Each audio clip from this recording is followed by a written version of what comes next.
Edgar, paano kayo maman? Wala akong negosyo, wala akong mana, pero may sikreto ko. Nagsimula noong 2008 sa paanan ng bundok. Mag-isa akong nagsasaka. Hanggang may narinig akong sipa, mabigat at may tumawa. Mahaba, pino. Paglingon ko, hindi tao ang nakita ko. Tikbalang, mahaba ang paa, ulo ng kabayo.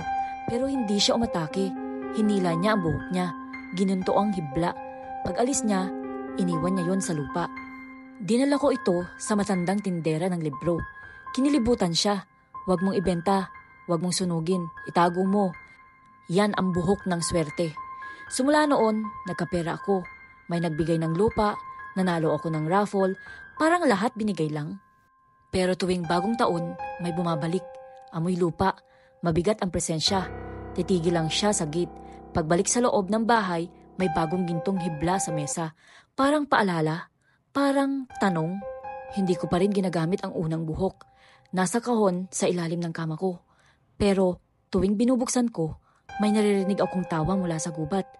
At may tanong sa loob ng isip ko, gusto mo pa ba ng kayamanan? Kapalit ng kaluluwa mo? Follow me for more stories like this or comment for part 2.